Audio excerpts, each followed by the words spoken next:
I'm Anna, CEO and co-founder of Nowadays. Nowadays is an AI co-pilot that automates the boring parts of planning corporate events. I co-founded Nowadays with my sister, Amy. We graduated from MIT and Johns Hopkins, both served as class presidents for our universities and organized large-scale events at Google and Facebook. You'll be surprised to hear that I spent most of my last semester at MIT planning events, calling back ice cream trucks in between classes, and personally driving to McDonald's to pick up 2,000 chicken nuggets. As we managed $500,000 budget events, we began automating little bits and pieces of the boring work, which turned into something much bigger. With increasingly distributed workforces, organizations rely more than ever on events to engage and retain employees and build team culture.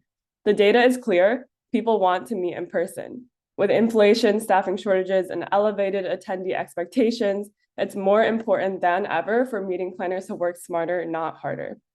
Luckily, this is the first time in history that AI can help automate tedious tasks and help with end-to-end event planning.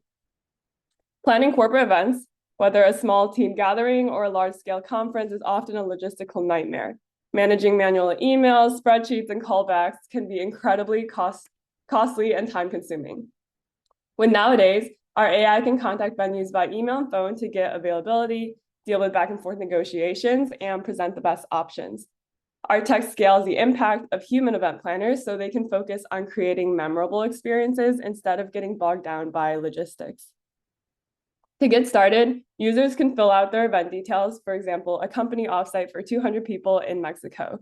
Then, with just a click of a button, our AI will share your event details over email to the right contacts. For those who are familiar with the hotel industry, you'll know group venue pricing is not straightforward. If there's a citywide like Dreamforce in SF, prices may double due to limited spots.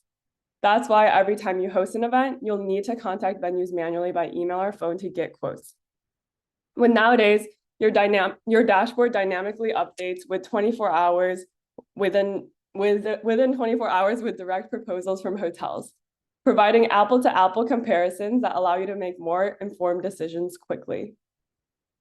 This is an example of a quote from Hilton Los Cabos, where Nowadays negotiated 27% in cost savings.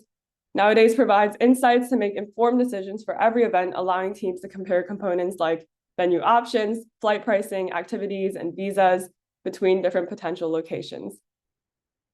Here's a glimpse of how Nowadays compares costs between two cities for a given event. Even though the venue prices of San Francisco are cheaper in this case, the flight prices for this team make the total overall cost more than New York. Companies can select options that minimize environmental impact while staying within budget. We proudly plan events ranging from Amazon's 25-person intimate executive dinners in New York to Google's offsite at Universal for 375 employees. Our current customers are chief of staff, executive assistants, and corporate event planners of mid-size and enterprise tech companies who have used Nowadays to supercharge their workflow. Event agencies also white label our solution to expand their event capacity. We charge an annual subscription fee or 5% sourcing fee per event from the customer and 7 to 10% commission from hotels. We're AIDA certified, and customers love that Nowadays is able to negotiate better rates than they can on their own. DE&I are foundational principles at our company. As a woman-founded company, we are proud to announce that we are Weaving certified. In just 3 months of launching, we are profitable and have $152K in revenue. $3.4 million in transactions have been booked with Nowadays.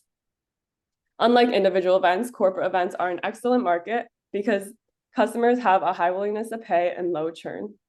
It's such a good market that Cvent, leading event management software, was recently bought for $4.6 billion. There is a $3 billion opportunity with white labeling alone using bottom-up sizing and our assumptions listed below. Built by MIT engineers, we're the first AI-driven company to tackle this space with a software-first solution. Our moat lies in a proprietary model and global database of 400,000 venues built by partnerships with venues and event agencies. With unbeatable prices, faster response times, and 30 times more inventory than competitors, we guarantee top-tier access and the best deals for our clients. Our mission is to build the go-to platform for event planning, making it simple to bring people together. We're working to create a world where the joy of events is never overshadowed by the complexity of planning them, making memorable experiences accessible to everyone, everywhere. We're nowadays a sister-led startup backed by prestigious investors like Y Combinator. Thank you so much for listening. Great presentation, Anna. Thanks very much. Judges, please come on up. All right. Who'd like to ask our first question?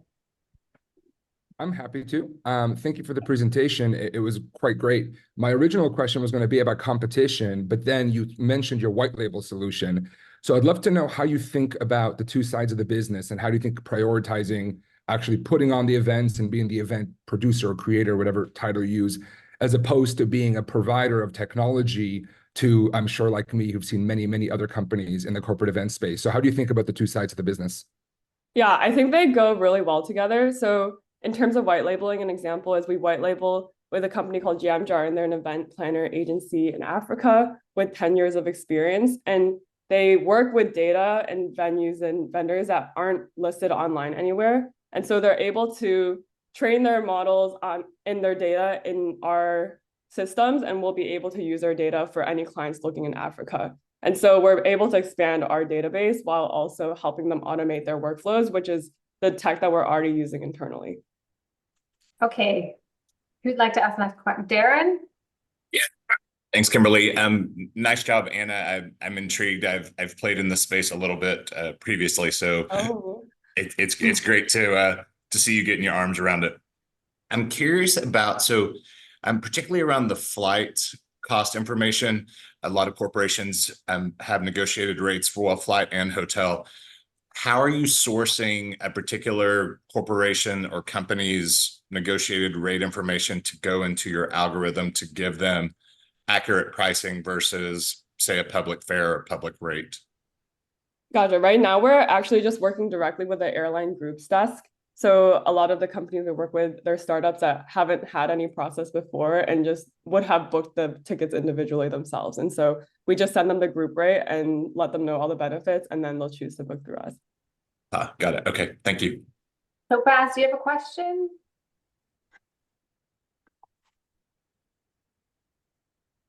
Michael, can you go? Yeah, sure. Great job, Anna. Was trying to understand a little bit better of what your target meeting size is. I know you said you kind of can handle large and small, but what actually is that sweet spot that you're going after? Yeah, I would say our sweet spot is probably 50 to 200 person, like booking out rooms at a hotel as well as meeting rooms, just because that's when all of the negotiations get a little crazier.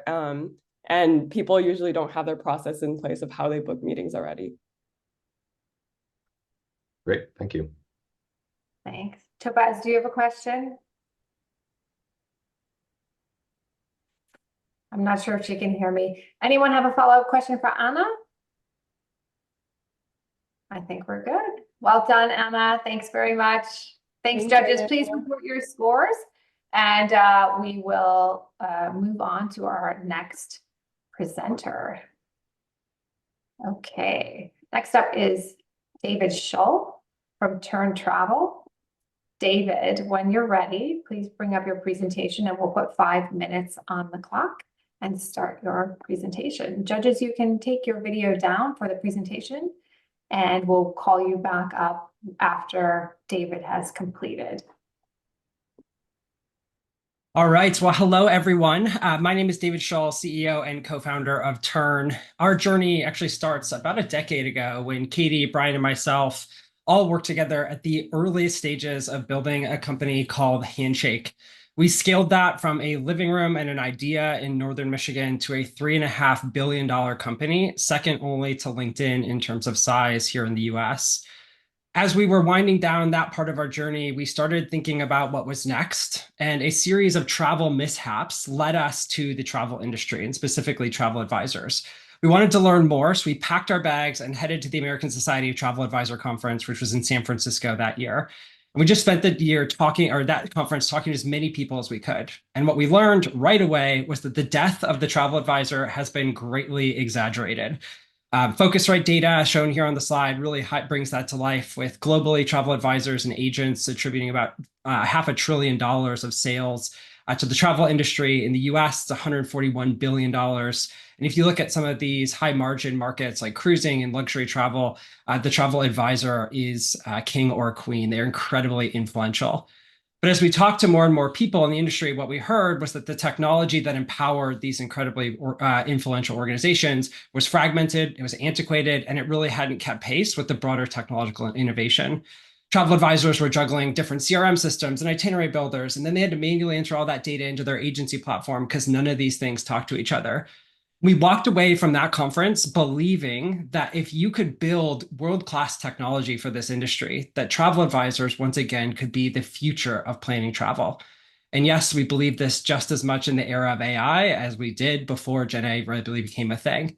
And this is exactly what we're doing at Tern. We are building the future of travel by empowering travel advisors and agencies with world-class technology. We think about building this business in phases. The first phase is aggregating this fragmented sales volume that agencies and advisors drive by building a best-in-class workflow tool that vertically integrates this fragmented tech stack. From there, as more and more of that sales volume is moving through Tern, we can monetize. And the first way that we'll do that starting this fall is by embedding fintech solutions in a booking platform. We'll talk about both of these things in the presentation. But in order for all these future monetization opportunities to work, we have to be best-in-class system for travel advisors and agencies. And this is really where we've been focused since our founding in January of last year. Today, travel advisors are using Tern's Trip Builder to lay out beautiful itineraries and proposals for their clients. They're using workflow automation and tools to put together highly efficient trips for their clients and empowering those clients to take an incredible tech solution with them. With the Tern mobile app. We really believe at our core that travel advisors and agencies should have better digital tools for their their travelers than you could ever get booking things yourself. And we're really proud to be playing a role with that. Over 10,000 travelers actively engaging with the Tern mobile app. But we're also pioneering the use of things like AI in the travel industry. With our proprietary model trained on thousands of Tern itineraries, we are saving advisors time and eliminating huge parts of the copy and paste that they used to do before Tern. So when you get that PDF from a DMC and you want to put your spin on it before you send it to your clients, you just upload the PDF and you're off to the races. Tern's taking care of all of the data transformation for you. Advisors love this so much, they've used it over 26,000 times since it launched just a couple months ago. But not only are we building this kind of front of house solution for advisors, we're building a full agency back office, allowing agency owners to empower new advisors with content and collaboration, but also managing commission reconciliation and sales reporting, all without having to require their advisors to do a single manual sales report. The data just flows into the agency back office automatically. And there's so much more that we could talk about here, but we don't have time because it's a 5-minute presentation. I can see the clock counting down. Advisors are paying an average of $39 per month, and we really think about the growth speaking for itself here. You see the advisor growth in blue, but also the agency growth. We launched that product just over 2 months ago, and people are loving it with over $20 million in travel authorized through the platform and leading agencies adopting it. This fall, we'll take the next leap in Tern's evolution by launching a booking platform, specifically helping travel advisors, agencies, and hosts support group travel, managing net rates, but also a solution that will work for DMCs and others in the travel industry. This introduces a whole new revenue stream for Tern through the embedded fintech solutions of payment processing, managing interchange as they pay for virtual cards, and interest revenue. We believe long-term, this alone will be a $1 billion revenue line, which we're incredibly excited about. So in summary, Tern is building the next big thing in travel, first by integrating the fragmented tech stack for advisors and agencies, and then using the aggregation of those funds to build in embedded fintech and ultimately better supplier marketing. Thank you so much for the opportunity. Excited for some questions. All right, well done. Thanks very much, David. Not that we love it when you quote like Phocuswright research, but it's probably, we're not judging. All right, let's kick off with some questions. Let's start off with Michael. Do you want to ask first question? And then we'll go to Topaz next. Topaz, I know you didn't get a chance last time around. I don't know if you could hear me, but we'll go to you. Sure. So David, great presentation. It seems like you're tackling the world, and there's a lot of problems in this space that I'm excited to see what you are going to do in there. In terms of percentage of what your initial concept is, like how much of that do you see is completed today and in the market versus what you guys are building, knowing that there's a lot more to do? Yeah, this was the thing that when we entered the travel industry, everyone's like, wow, there's a lot to build there. And I think that's really our superpower. I mean, coming from Handshake, we were able to hire the absolute best engineers that we've ever worked with. And so the product velocity that we have is, I think, pretty incredible. So there's really one remaining part that we need to ship before we can tell most travel advisors and agencies that they can switch off of their existing systems. And that's the group travel components. That's coming later this year. But already most of the advisors that are switching to Tern are switching off 2 or 3 different systems, and the agencies are starting to move off of some of those. We're not at the, if you look at like a client base and like that level of granularity, there's still development to happen from that perspective. But from the small and medium-sized agencies, they can move over today. We have thousands of advisors that are switching off of their CRM and itinerary builders and consolidating on Tern. So we think we'll be a full kind of solution by the end of this year for being able to switch off, I'd say 80 to 90% of those solutions. Great. Good luck. Thanks. Topaz? Yes, I have a question about switching off. Thank you so much for your presentation. When it comes to sort of legacy relationships in the travel advisor space, they're quite strong. So I wanted to know sort of your go-to-market strategy in tackling some of those existing relationships with larger CRM pools. Yeah. So this is really where I think, again, that the Handshake experience has a lot of parallels. Our job at Handshake was get universities to switch off of their entire back office system to a new platform. And what we realized there was that relationships are the kind of prerequisite to even having that conversation. So we invest a lot in like traveling to conferences, to agencies, to speaking, to build that trust to begin with. And then we combine that with tooling to help make that migration more streamlined. And this is where AI is, kind of a blessing. That same tool that we can use to take a PDF from a DMC and build out a trip can actually be used to take, a website or take historical data and restructure into Tern to lower the switching costs. So we just launched an implementation program for advisors for $399. We can move over all their data from multiple systems onto the Tern platform. And we'll be rolling out something similar at the agency level, where we take a very hands-on approach. We build technology specifically for that transition. And then we complement that with the prereq, which is the relationship, to have the trust to move all that data to Tern. Darren, Gilad? Gilad, go ahead. So I'm always happy to ask a question about the category. As you know, I'm very bullish about it. One of the things you talked about is all the connectivity. This is a little bit of Michael's question. What are some of the challenges you're facing in terms of connectivity in the space that makes it hard to connect all these things? And, what are you doing about it? Yeah, I mean, I think that the challenge is always build versus integrate, right? And like we've kind of taken the lens that we want to create this vertically integrated solution, which means you have to build a lot of tech. But obviously you can't build everything in travel, especially when you look at booking integrations, like you look at availability. And so we've tried to be very strategic on how we sequence things. Content is a good example. We don't want to have to build all of our own content. So we integrate with Widgety, we integrate with a flight tracking system. We have like these content providers, Giada from a hotel perspective, to make it easy to pre-populate all of the content. We'll do the same thing, obviously, in booking. We're not going to build a full booking engine for every platform out there. We'll look at some of these aggregators, the GDSs, and start to integrate that. So it is a decision that we make almost every feature is like, what are we building? What are we buying? What are we integrating with? And I think the quality of those decisions is obviously what will make or break Tern. It's the thing in travel. So. All right, thanks very much, David. Darren, we'll kick off with your question first on the next one, and we'll move on to our next presenter, who's a Scaleup from the United States, Lynn Dye from Superlogic. Lynn, if you could bring your presentation up on screen, we will start the clock and begin the countdown. Lynn Dye from Superlogic joining us now.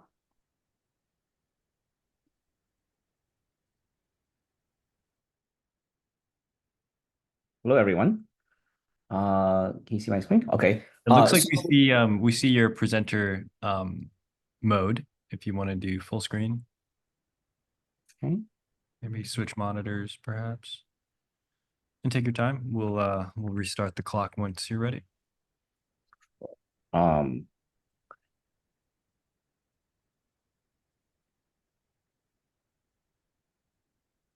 There you go.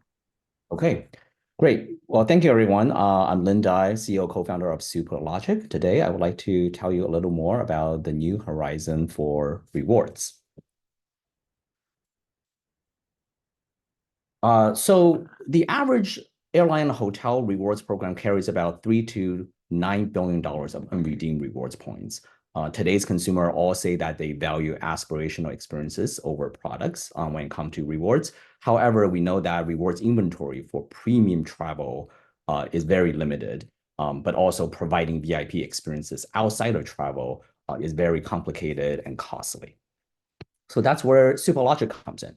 So Superlogic is the leading provider for experiential rewards technology and inventory to some of the world's leading loyalty programs already.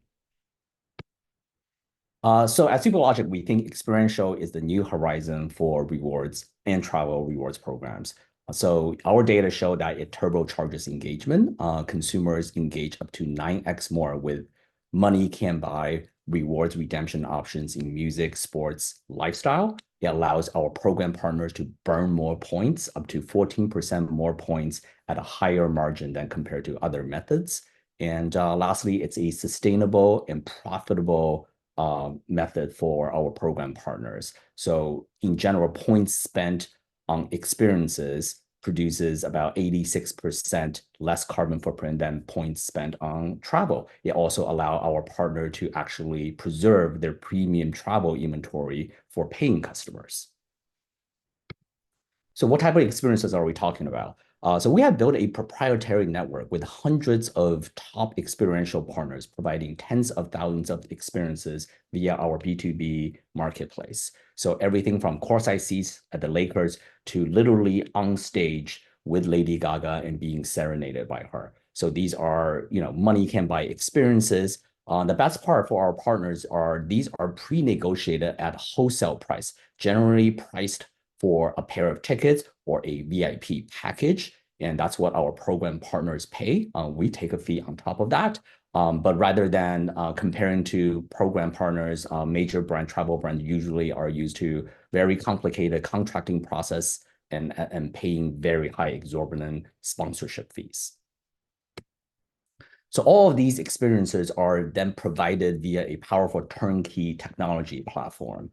The platform is white label ready for major rewards programs via a single sign-on or API access. Not only do we white label the technology, our program partner can elect to have us also white label the operational support, everything from listing to fulfillment. Our team can certainly provide those services on behalf of our client partners.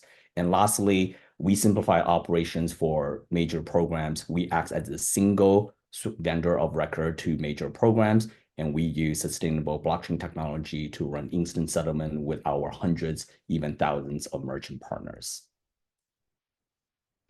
So all of this is not possible without our incredible team. I myself is a serial tech entrepreneur with 2 previous take public transactions. My partner, co-founder Josh, came from the live experience world, previously head of live music at Warner Brothers. Our head of BD, Roberta, came from Carlytics, head of client relations, and built out their offers platform and sold that into every credit card company in the US. And Matt, our CTO, came from the commerce tech leader. Previous company was acquired by Rakuten. And our board is led by Steve Cooper, who was CEO for Warner Music Group globally for 11 years and previously CEO of MGM.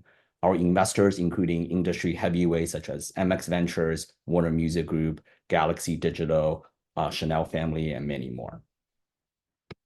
So I want to wrap up by sharing a quote from our investor and also happy client, American Express. Superlogic customer-centric approach and full service offerings enable us to be an effective partner to enterprise brands. And we look forward to expand to more brands and more major loyalty program coming to you shortly. Okay, thank you, Lynn. Judges, please come on back. Darren, we promised to kick off with you for the first question, so go for Darren. Okay, great. Thanks, Kimberly. Hey, Lynn, nice job. I have a couple of questions, and then I'll let you take them from there. So you mentioned the negotiation. Does your team do the negotiation for the products? And then, so this ties into my second question. And the white label, so you essentially are the platform behind the scenes. Your partners get the white label experience for their customers. Are you involved in any of the consumer side of things or simply the platform behind the scenes? We are. So some of our partners elect to have a hosted web integration. So that would be running off the consumer will interact with our system, even though it'll be white label in our clients look and feel. And we do all the negotiating kind of with experienced partners. They offer the experiences blind they agree to basically these can go to any rewards program. So it allows it essentially removes the back and forth of sponsorship requirements, right? So if one of the major credit card companies want to call up Lady Gaga's manager, they certainly could, but that would be a multi-million-dollar discussion versus deciding to pay tens of thousands of dollars for an experience for their members. Okay, thank you. Okay, next question, Gilad. Yeah, absolutely. I love the presentation, the vision, but it reminds me a little bit of peak version 1.0 from 2011-12, when they were trying to curate experiences that were like these really once in a lifetime experiences. But the problem they ran into is they were not scalable. So how do you think about scalability of these offers and what's actually selling on the platform today? What are people buying? Yeah, so we learn a lot from previous iterations, right? So people want experiences and we want them to be scalable. So what we do is we attach, these are experiences that are based around major kind of tours or things that's already happening, right? So Lady Gaga is essentially have front row seats, and adding on a meet and greet or like an on-stage experience is something that's already built into those productions. So we're not asking to custom produce anything rather than tag on to existing productions. Things also in culinary world, if you go to Per Se and Thomas Keller come curate the menu and come out and hang out with you for 10 minutes. So those are actually very scalable experiences. And today, the best-selling things are, across the board, music, sports, and culinary. Culinary is having a lot of traction, but certainly, the Taylor Swift tickets of the world is very popular. Michael, Topaz, do you have one more quick question for Lynn? I can piggyback off that, which is, are you spending most of your time on the tech stack or sourcing this content? Because sourcing this content has to be a huge endeavor. Yeah, so we have a great team. We came from the experiential world. Quincy Jones, Steve Cooper, they're all kind of part of the company. So we have a great team that source these, have direct connection into the celebrity and entertainment world. The tech stack is constantly improving. So we see ourselves as a technology company, and certainly it's a two-way marketplace. Experiences is actually fairly easy to acquire. Because once our programs have easy access to it. All right, thanks very much. Topaz, we'll come to you first on the next presentation. Lynn, thanks for your presentation. Next up is Annie Sloan from the host company. She's a Scaleup based in the US. Annie, please bring up your presentation. Make sure you're off mute. And as soon as you're ready, we will put 5 minutes on the clock. Judges can take their video down. Thanks so much. Hello, everyone. I am Annie Sloan, CEO and co-founder of The Host Co. And at The Host Co, we transform short-term rentals into full-service hospitality. And I think we all know the short-term rental industry has been missing something. The market has exploded and is projected to hit $250 billion by 2030. But there is a big difference between staying at a short-term rental and staying at Four Seasons.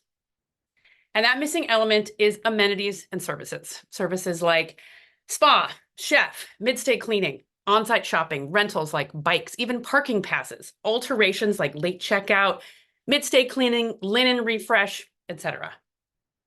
In fact, 7 of 10 travelers still choose hotels over rentals, citing lack of amenities as the #1 reason. And I think all of that can resonate with most of us here.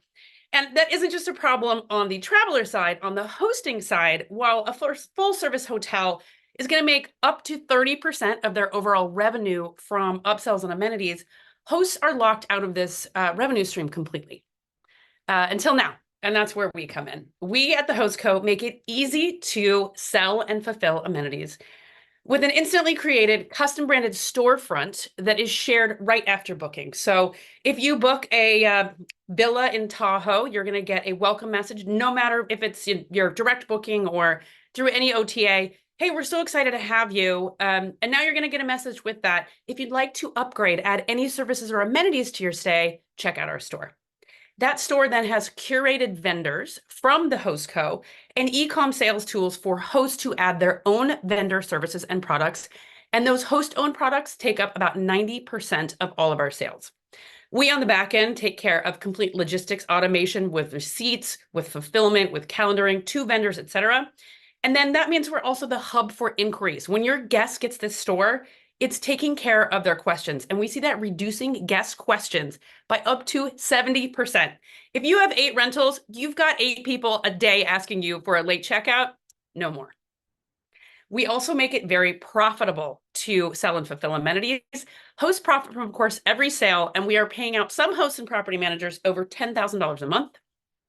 We see sales eclipsing nightly rates and largest single sale so far of $3,600 by one guest. And we make it very innovative. We are web-based and we are a link for each listing, which means we can be multi-language and very soon multi-currency, which makes us a fantastic platform for both established tourism and developing tourism. The curation of every store, which is led by a host, makes every listing extremely personalized to the location and guest, which is very important, particularly to Gen Z. And we add retailing technology to pretty much an untapped space with things like abandoned cart and AI itinerary suggestions. And we are far beyond Airbnb. We are multi-sector. You can find us in boutique hotel, in campsites use us, even co-working spaces use us. And we are multi-platform. So many hosts and property managers will list us across all of their booking channels and embed us in their PMS, which makes us that really central hub for their services and their sales and becomes a horizontal layer. So we are uniquely defensible no matter what channel they are booking on. Our traction, we are a little under 2 years old since full launch of our product, and we kind of really hit our stride right there in the middle. This year, we are at 15% profit growth month over month. We are nearing our first million in sales, and we've seen over 15,000 sales and amenities purchases. We make money from subscription fees, $15 to $2.99. $2.99 is a white label model for larger enterprise property managers. We also get an 8% guest fee on every transaction, and we make money from affiliate revenue from many different brands. The market opportunity here, we make about $520 a year per user, which leads us to a global SOM of 2.1 billion. And our team is led by me, Annie Sloan. I'm a former creative director at both Facebook and Twitter. I've also led embedded product experiences at Airbnb, Google, and beyond. I'm Bay Area eye roll. I've worked at most of them. And my co-founder, Michael Hubbard, has a deep history in hospitality and real estate. He founded and operated Times8 Real Estate and Property Management. We have strong backing, runway, and financials. I'm happy to say this, as of this month, we are profitable. I would call that ramen profitable, but we are profitable. We raised $2.1 million in 2022 for a pre-seed round, and we are looking to go far above our first million, what I would say our first full operational year this year in sales. Just to wrap it up, the host code transforms short-term rentals, improving booking rates because we see people rebooking through us to get to those amenities, improving host revenue, improving communication, and improving guest experience. And we're a platform that next time you're in a short-term rental, I bet you will not want to be without. Thank you. Thanks, Annie. Thanks, Annie. Great presentation. I love the Bay Area eye roll. Please welcome our judges. All right, we have Topaz is going to ask the first question. So go ahead, Topaz, and pitch your first question for Annie. Yeah, thank you so much. I think this is great. I think from an ESG perspective, just because I previously had a startup that focused a lot on supporting local businesses. So when you're looking at sources, because sourcing, for small businesses or even just businesses that support short-term rentals, what does that look like? So the way that we source vendors on our side is we start with a bedrock of, at least in the US, national partners. So we'll use Soothe and Zeal for massage. We have a couple of catering companies. And then what we enable hosts to do is add their own vendors, and they manage those vendor relationships. And then what we do is we see, oh my gosh, this portrait photographer on the North Carolina beaches is selling really well. Our vendor team will then contact them and vet them and make them available to everyone in that city, make them available to every host in the area. So we're able to very easily source local resources that are selling well and have, all of the business insurance, et cetera, to bring them onto the platform. All right, thanks. Darren, it looks like you're ready for a question. Yeah, thanks, Kimberly. Annie, nice job. I love the enthusiasm around what you're doing. So great there. Further to what Topaz was asking on sourcing the content, and you gave us a couple of examples. Are there key markets that you're targeting? I mean, if I think about campsites, and I mean, of course, that would be an elevated experience. I'm just curious if your vendor team is fanning out across the country, or if you're going after, I'm thinking about the scalability side of things. Like if your pipeline is targeting specific areas that are ripe for growth and easily sourcing that content. I'm curious how you want to sort of tackle the world. So I'll start by saying that almost 90% of sales are host-owned products. That includes tipping, that includes sometimes perks and loyalty. That includes damage insurance, extra damage insurance. That includes everything. Obviously, we have people who are selling Christmas ornaments in the shape of Washington State, right? All the way through, extra recycling pickup. So thankfully, the sales are very much driven by the things the hosts want to sell. So we don't have to do a huge amount of scale on our vendor side. We also are very much committed to, we don't want to make it the brochure rack at the Best Western or, an experience provider, because that's not going to sell, and it's paradox of choice. So we usually go with about 5 vendors per city, but we also focus on where most of our hosts are coming online. So a lot of the bigger markets, California, Texas, Florida, Pennsylvania, interestingly enough, certainly the Poconos, those areas where we see people coming on is where we focus. We also have a pipeline for hosts to ask us to bring vendors online, so our team can very much see where we should be focusing our efforts. Michael, I'll ask you to ask one more question if you have one to wrap up our North America section. Sure. I'm going to pivot a little bit. Great job, but more intrigued on the customer service and I'll call it liability side of this. If I'm staying at one of these properties and I get something and something goes wrong, who's dealing with all that? So we have a few ways we do that. Our terms of service is similar to something like eBay.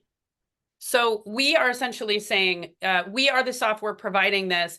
And then for many of our services, we do affiliate as well. So that brand is essentially the person responsible for that item. If it is the host providing that service, the host has the liability on their end. We do now have liability partners. So we'll be able to charge extra, interestingly enough, we'll be able to up 7% on, let's say, a bike rental. So you can pass that cost on to your guests. But for now, we put that liability on the host, and many hosts now can hyperlink to their own insurance through our system. So you can send something that you require to your guests before they even arrive. We see that with damage insurance and liability insurance.